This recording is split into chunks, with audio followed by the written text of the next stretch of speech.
नमस्ते बच्चों, my self Jaiswal sir. हम पढ़ रहे हैं class 9th mathematics chapter constructions. Now let us start exercise 11.1।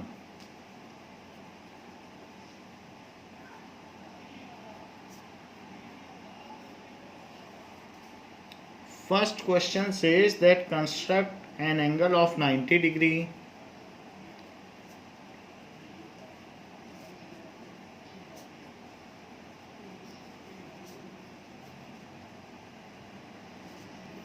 at the initial point of a given ray. At the initial point of a given ray, 90 degree का angle बनाना है and justify the construction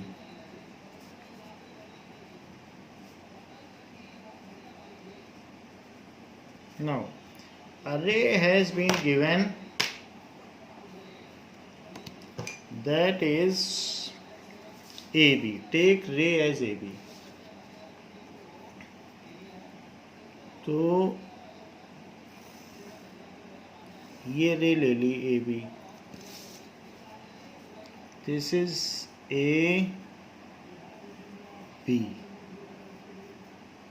इसके initial point, ये initial point है और इस पर हमको 90 degree angle बनाना है। अब देखिए, तो इनिशियल पॉइंट पर आप सेंटर लें और कंपास की नीडल रखते हुए यहाँ से एक आर्क लगा दें। तो यहाँ से एक आर्क ड्रॉ कर लें। आर्क ड्रॉ होने के बाद उसी रेडियस को लेते हुए, उसी रेडियस को लेकर एक कट यहाँ लगाएं और उसी रेडियस को लेते हुए जिस पॉइंट पे कट लगाए, देखिए वहाँ पे सेंटर रखा। पहले यहाँ रखा था, जहाँ कट हुआ तो यहाँ लगाया, अब यहाँ रखा और फिर उसी रेडियस को लेके एक और कट लगाएं, ये लगा दिया। इन दोनों पॉइंट्स पर जहाँ जहाँ कट हुआ है उन दोनों को सेंटर लेते हुए एक कट और लगाएं। एक बार उधर रखा और एक बार इधर रखा, तो इन दोनों पॉइंट पर से कट लगा दिया। Now draw 90 degree from this point. तो जहाँ पर इंटरसेक्शन हो रहा है वहाँ से एक रे और उठा दी। So this is point C, आप इसे सी मान सकते हैं। जहाँ इंटरसेक्शन हुआ उसी को सी मान लो। तो C A B is 90 degree. यहाँ पर जो सी ए बी है वो 90 degree, that we have to justify. So first we will write steps of construction and then justification. So steps of constructions.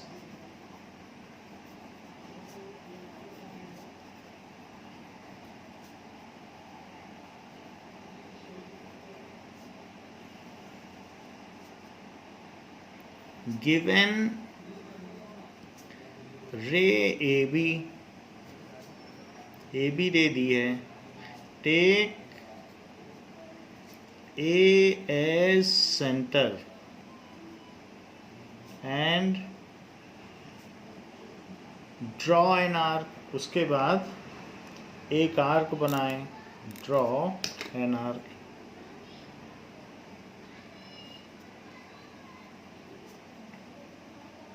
तो ए को सेंटर लेते हुए एक आर्क बना दी। The arc cuts A B at D. Arc cuts A B at D. Now take D as centre, draw another arc over previous arc. take D as center, draw another arc of same radius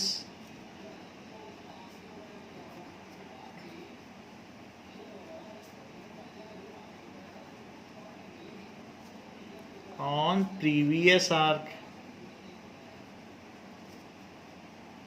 तो उस पर हमने D को centre लेते हुए एक और arc cut कर दी. Now it cuts at E.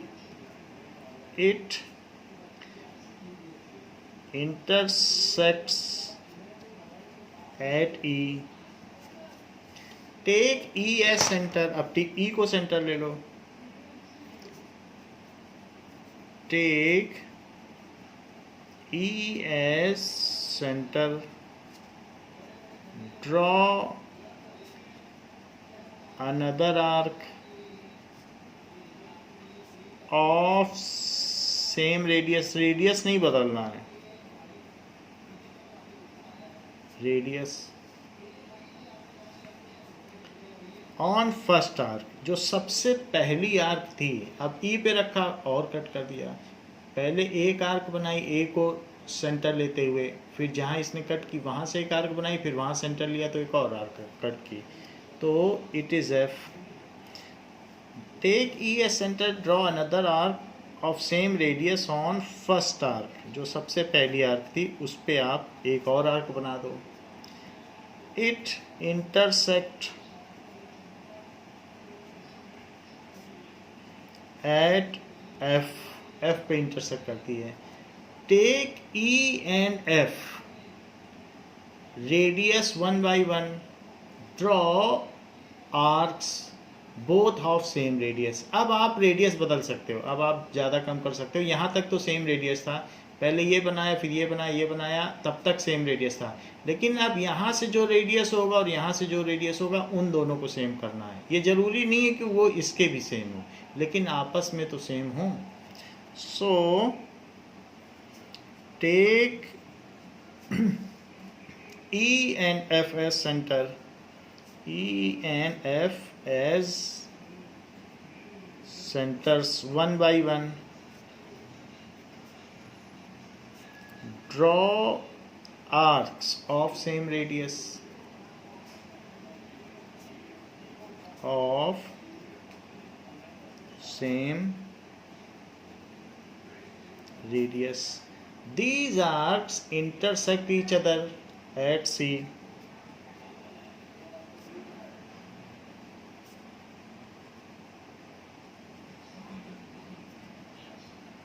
At C. Now draw AC ray passing through C.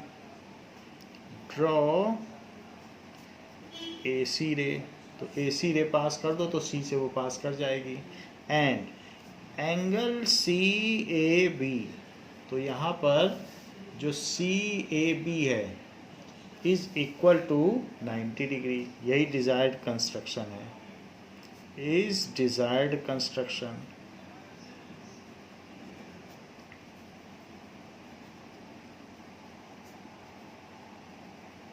अब देखें. Now justification.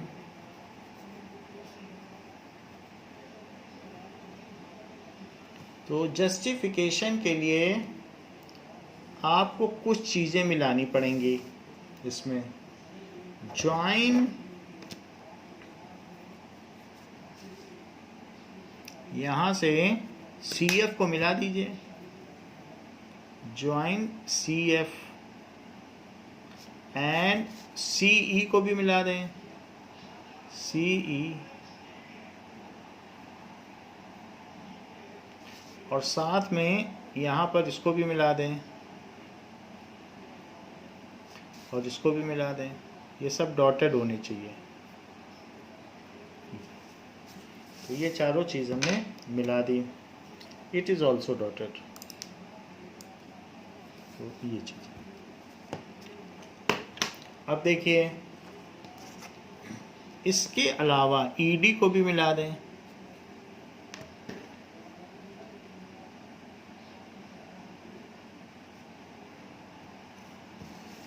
ईडी को भी मिला दिया। So join C F C E A F A, join C F C E A F A E and E D को भी हमने last में मिलाया, इतना काम किया। अब देखिए कि ट्रायंगल ए ई डी को हमने पहले ही प्रूव कर दिया था 60 डिग्री है, क्योंकि एक बार आर्क कट किया फिर ऐसे कट किया था तो 60 आ गया था। कैसे प्रूव किया था? जो 60 डिग्री का कंस्ट्रक्शन किया था, कंस्ट्रक्शन नंबर 3, उसमें A E is equals to A D, that is radius of same arc. तो उसी तरह से कर लें, A E is equals to in triangle A E D. तो इस तरीके से हमने बनाया है। यहाँ सबसे पहले एक आर्क ली, फिर यहाँ कट किया, यहाँ कट किया, फिर इन दोनों को यहाँ कट किया। अब इसके बाद यहाँ से इसको मिलाया, इसको इससे मिला दिया, इसको इससे मिला दिया, इसको इससे मिला दिया, and it is also join. तो यहाँ पर this is A B D E F और सी, ये तो जरा देखें, A E is equals to A D. Why it is so? These are radius of same arc. एक आर्क के दोनों रेडियस हैं कि नहीं? ये आर्क हुई और एक रेडियस ये और एक रेडियस ये। So these are radius of same arc. So radii दो हैं, इसलिए रेडाई ऑफ सेम आर्क। इसके बाद A D is equals to D E, ऐसा पीछे भी किया है। वाई एक आर्क यहाँ लगी है और फिर उसी रेडियस की एक आर्क यहाँ लगी है, तो ये लेंथ भी सेम होगी क्योंकि अब ये रेडियस है। तो इट इज आर्क्स, एक आर्क ये बनाई तो ये डिस्टेंस, फिर यहाँ पे रख के दूसरी आर्क बनाई तो ये distance. So arcs of same radius, ये 2 आर्क्स हैं, आर्क्स ऑफ सेम रेडियस। तो ए ई ए डी के इक्वल और ए डी डी के इक्वल, तो सब इक्वल ही हो गए। So from above A E is equals to A D is equals to D E, ये हो गया।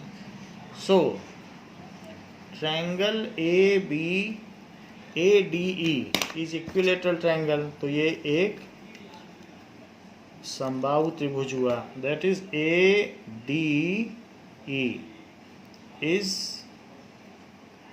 इक्विलेटरल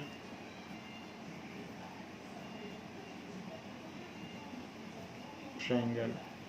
अब अगर ये इक्विलेटरल ट्रायंगल है तो इसका मतलब E A D, so angle E A D is 60 degree, फिर ये 60 डिग्री है। ऐसे ही हम ये भी मिला दें एफ ई को भी मिला दो, तो ये प्रूव किया जा सकता है कि ये और साथ में यहाँ से भी एक आर्क ली गई है कि यहाँ रखकर ऐसे आर्क बनाई थी। ये देखो ये है वो आर्क, तो यहाँ रख कैसे बनाई, तो ये भी रेडियस, ये तीनों सेम रेडियस के हो गए। सिमिलरली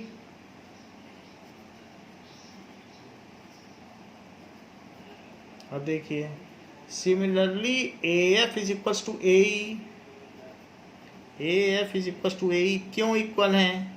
क्योंकि एक आर्क के ही तो दोनों रेडियस हैं। That is radii of same arc. जबकि ई पर हमने रखा नीडल और एक और आर्क बना दी, तो ये भी लेंथ इक्वल हो गई उसी के, हमने रेडियस बदला नहीं था। तो A E is equals to E F, A E is equals to E F, that is एक आर्क किए और एक आर्क किए, that is arcs of same radius.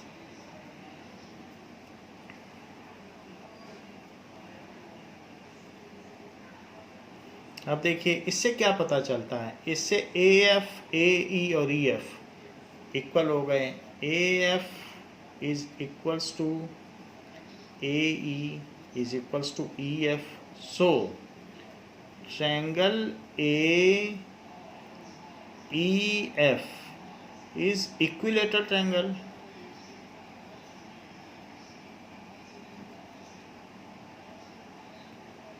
और इक्विलेटरल ट्रायंगल है तो फिर ई ए एफ 60 डिग्री हो गया। ये तो 60 था ही, ये एंगल 60 डिग्री था और ये भी 60 हो गया, तो ये 60 डिग्री हो गया, ये भी 60 और ये जो बनाया है ये भी 60। So angle E A F it is equal to 60 degree. अब जरा देखें यहाँ पर जो हमने दूसरा किया है तो उसमें एक और चीज़ ज्वाइन करनी है ई एफ, क्योंकि ई एफ ज्वाइन करेंगे तभी तो हम इसको कर पाएंगे, तो इसलिए ई एफ को भी ज्वाइन कर लें। सो ज्वाइन ई एफ ऑल्सो। और हमने ये प्रूव कर दिया है कि जहाँ ये 60 डिग्री था इतना एंगल 60 हमने प्रूव कर दिया है, और ये पूरा 60 प्रूव कर दिया है। तो ये 60 और ये 60। अगर मैं ये प्रूव कर दूं कि ये लाइन इसका एंगल बाइसेक्टर है तो ये 30 हो जाएगा, तो 60 + 30 90 अपने आप हो जाएगा। तो मुझे ये प्रूव करना है कि ये लाइन इसका एंगल बाइसेक्टर है। तो उसके लिए हम इस ट्रायंगल को और इस ट्रायंगल को ट्रिपल एस कॉन्ग्रुएंसी से कॉन्ग्रुएंट कर देंगे तो ये चीज़ प्रूव हो जाएगी ना।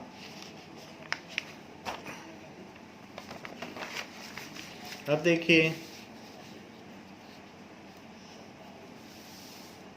In triangle AFC and triangle AEC, AF is equals to AE। AF AE के क्यों इक्वल है? क्यों? क्योंकि हमने ऐसे बनाया और ये दोनों these are radius of same arc. यहाँ भी वही चीज़ थी, यहाँ पर भी उसने कट किया, लेकिन हम इन दोनों की बात कर रहे हैं। तो ये दोनों रेडियस ऑफ सेम आर्क है क्योंकि उसी की दोनों हैं। So these are radii, radius का plural, radii of same arc. इसके बाद FC, जो हमने यहाँ से एक आर्क कट की थी और जो हमने यहाँ से एक आर्क कट की थी, वो दोनों आर्क लेंथ भी तो इक्वल रेडियस की थी। यहाँ से ये कट की और यहाँ रखा तो ये कट की, तो फिर इसको बाद में मिला दिया। तो इसलिए जो FC है और EC है, so FC is equals to EC। These are arcs of same radius. So these are arc of same radius. अब देखें, और AC is equals to AC, that is common। तो ये चीज़ कॉमन हो गई। Now it is common, तो यहाँ पर AFC और AEC कॉन्ग्रुएंट हो गए। सो ट्रायंगल AFC ये कैसे कॉन्ग्रुएंट हुए? Bye triple S congruency. So bye triple S congruency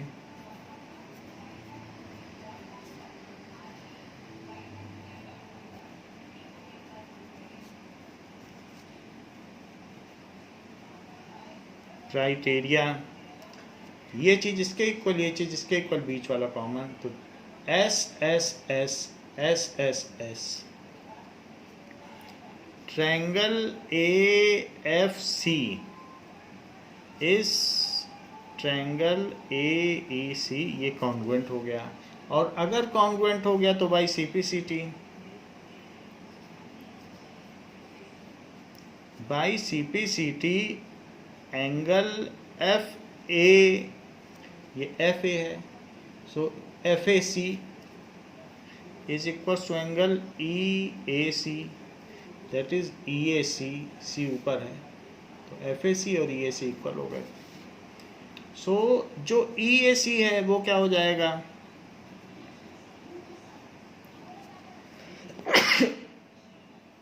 it is equals to, दोनों एंगल इक्वल हो गए तो it is half of angle E F. जब ये दोनों एंगल इक्वल हो गए तो फिर एक तरफ का एंगल पूरे का हाफ होगा। So it is equals to E A C, it is half of 60 degree, that is 30 degree. 30 degree हो गया। तो हमने ये पता कर लिया कि ई ए सी 30 है, लेकिन उसके पहले डी ए ई 60 हो चुका है और ये 30 आधा हिस्सा 30 आ गया, तो 60 में 30 जोड़ दो तो क्या आ जाएगा। तो ये देख लीजिए, पहले 60 था, अब इसका आधा 30 हो गया तो 60 + 30 कितना हो जाएगा, 90। सो इसलिए एंगल डी ए सी क्या होगा, D A C is equals to angle D A E plus angle E A C D A E. तो जो डी ए सी है उसे बी ए सी भी लिखा जा सकता है, that is angle B A C. This implies, ऐसा लिखा जा सकता है, डी ए ई 60 डिग्री है और अभी आ गया 30 degree, so it is equals to 90 degree. तो बी ए सी 90 डिग्री हो गया, यही हमें प्रूव करना था, हैंस जस्टिफाइड। तो ये बात जस्टिफाई हो गई। अब देखिए second question, construct an angle of 45 at initial point of a given ray and justify the construction. अब कह रहा है 45 डिग्री का बनाओ। So construct an angle of 45 degree at initial point of given ray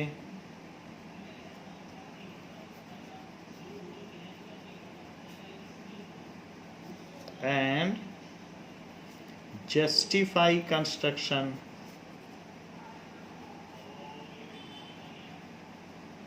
तो इसको जस्टिफाई भी करना है। नाउ एक रे ले लेते हैं और उसके इनिशियल पॉइंट पर 45 डिग्री कंस्ट्रक्ट करते हैं। So let us take a रे, एक ये ए बी रे ले लें, दिस इज ए बी। फिर ए पर सेंटर लेते हुए यहाँ पे सेंटर लीजिए और एक आर्क ड्रॉ करिए। सो ए को सेंटर लेते हुए एक आर्क ड्रॉ कर लीजिए, तो एक आर्क ड्रॉ हो गई। जहाँ ये इसको कट कर रहा है अब उसे सेंटर लीजिए, इसको सेंटर लेते हुए जो 90 डिग्री बनाया था उसको फिर से बनाना है, तो एक उस सेम रेडियस का आर्क फिर यहाँ रखो, फिर सेम रेडियस का आर्क, ये ऐसा है। फिर जहाँ जहाँ ये कट कर रहा है उन पॉइंट्स को आप ले लो, डी ई एफ जैसे पहले लिया था, और ई और एफ को सेंटर लेते हुए अब आप चाहो तो रेडियस बदल सकते हो, वरना उसी रेडियस का भी ड्रॉ कर लो, लेकिन जो रेडियस ई से ड्रॉ करोगे वही एफ से करना है। तो ई से हमने एक आर्क बनाई और उसी रेडियस की एफ से बना दी,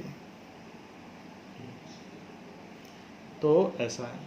आप चाहेंगे आप रेडियस बढ़ा देंगे, देखिए हमने बढ़ा दिया, उससे कुछ फर्क नहीं पड़ेगा, सिर्फ उससे फर्क पड़ेगा कि अब ऊपर बनेगी तो ऊपर बन जाएगी और कोई फर्क नहीं पड़ेगा, उससे आपका कंस्ट्रक्शन नहीं बिगड़ेगा। तो ये देखो ऊपर आ गई।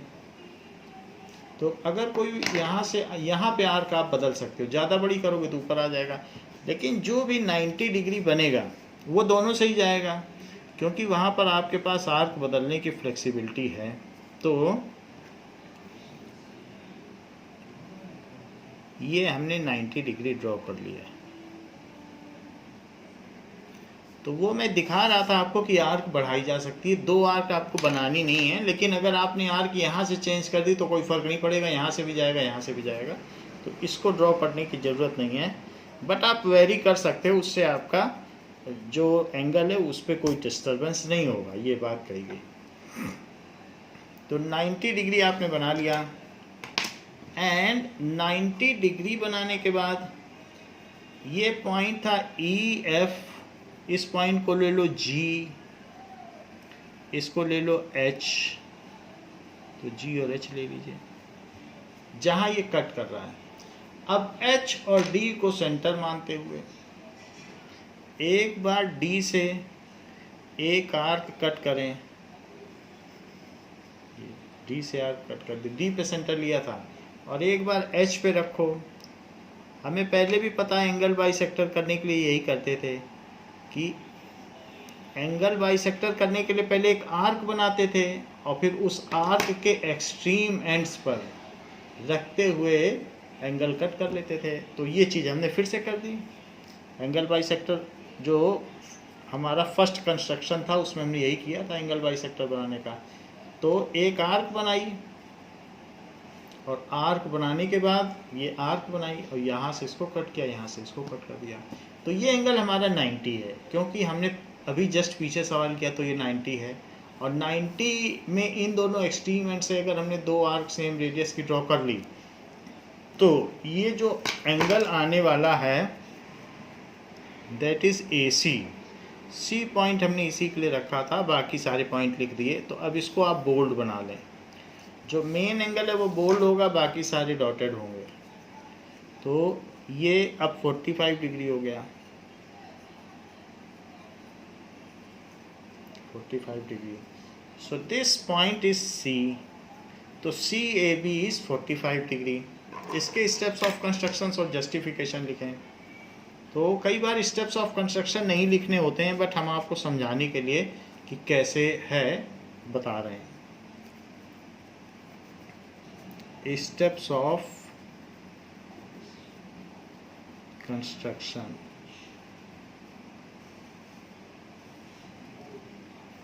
Given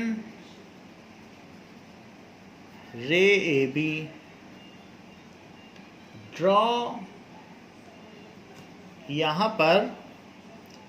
अब इसके बाद आपको क्या करना है, draw arc, draw an arc taking A as center. It cuts AB at D. AB at D. Take D as center. जो पीछे लिखा था वही सारा लिखना है, as center. Draw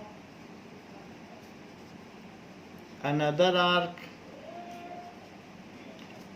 of same radius.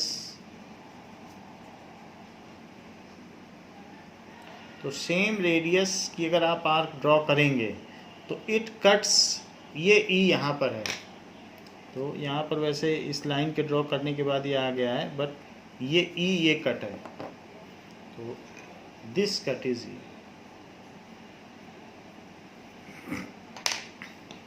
Now draw another arc of same radius. It cuts previous arc at E. Take E as center.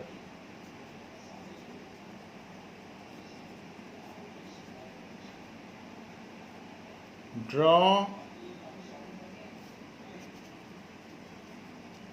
another arc of same radius.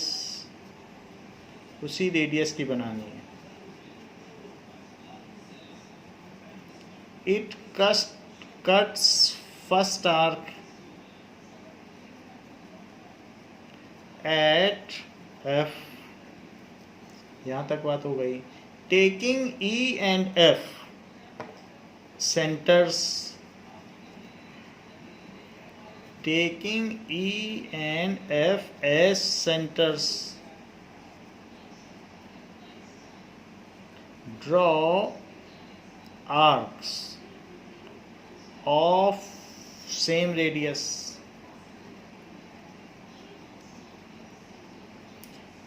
which cut each other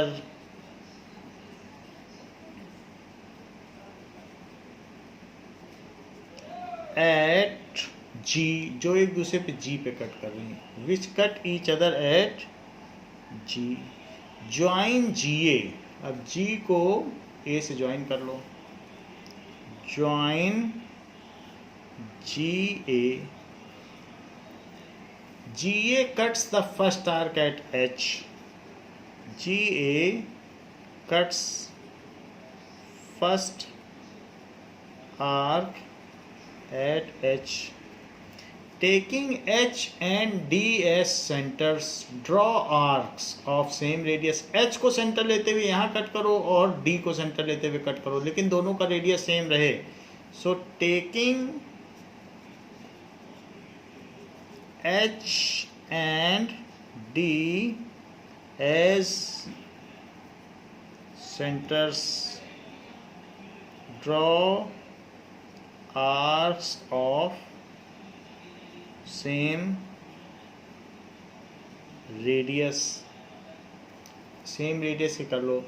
they cut each other at C,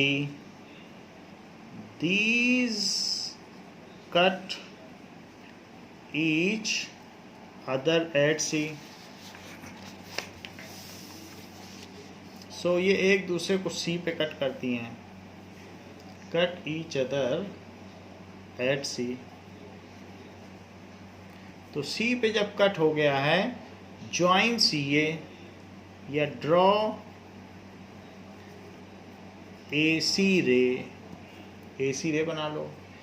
अब angle CAB is 45 degree is desired construction, desired construction, तो ये desired construction. अब हम इसका justification करेंगे कि ये 45 degree है, तो ये एरो बना लें क्योंकि ये भी एक रे है। अब देखिए, तो now we will justify the construction, तो 90 डिग्री तक का जस्टिफिकेशन वही है।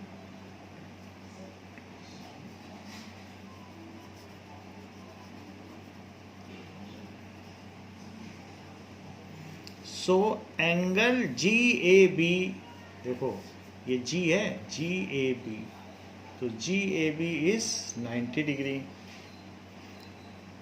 Angle GAB is 90 degree as justified in previous question.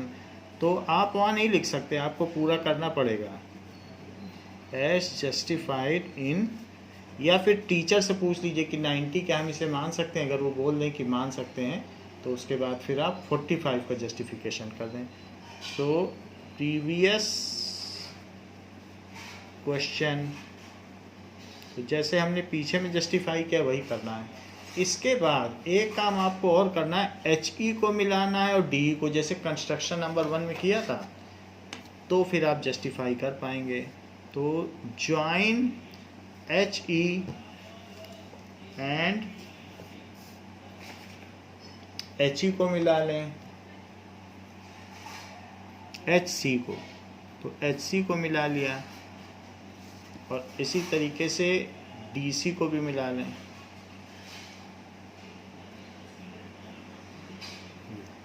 अब SSS कॉन्ग्रुएंसी लगा दें। सो ज्वाइन HC एंड DC, ये 90 डिग्री प्रूव हो चुका है, हमने मान लिया ये 90 डिग्री है। अब इसके बाद in triangle AHC in triangle AHC and triangle ADC,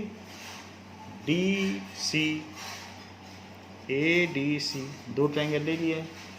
तो AH is equals to AD, क्योंकि ये आर्क है और ये दोनों उसके रेडियस हैं, तो ये चीज़ तो इसके इक्वल हो गई, because these are radius of same arc, radii of same arc. इसके बाद HC और DC क्यों इक्वल हैं? HC is equals to DC, these are, ये दो आर्क हैं, एक H से ड्रॉ की गई आर्क है और एक D से ड्रॉ की गई आर्क है। So these are arcs but of same radius. So यहाँ लिख लें these are arcs of same radius. जबकि AC दोनों में कॉमन है, ये AC इस वाले ट्रायंगल में भी कॉमन है और इसमें भी कॉमन है। So AC is equal to AC common.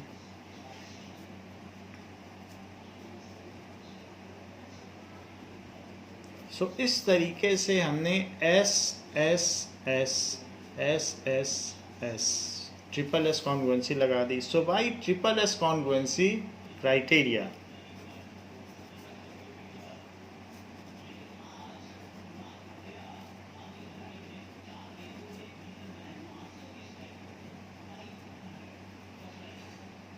triangle AHC is congruent to triangle ADC, ये हो गया।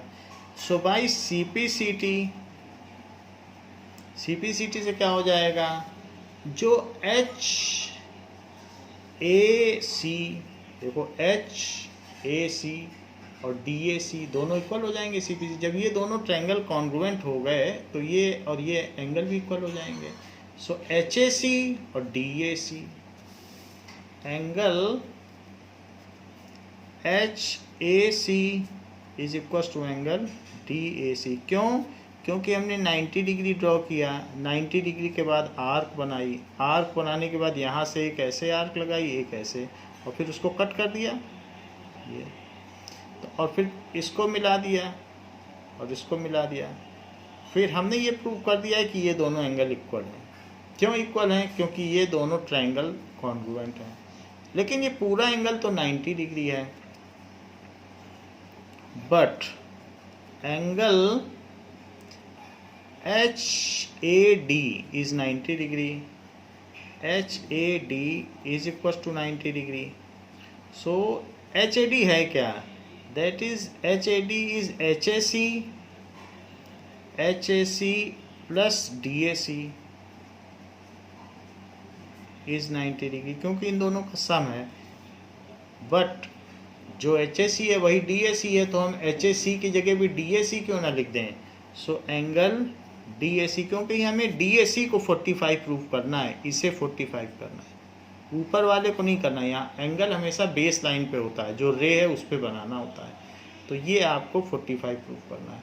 तो इसलिए HAC को भी हम DAC लिख दे रहे हैं, and that is DAC is 90 degree. So 2 times of angle DAC is 90 degree.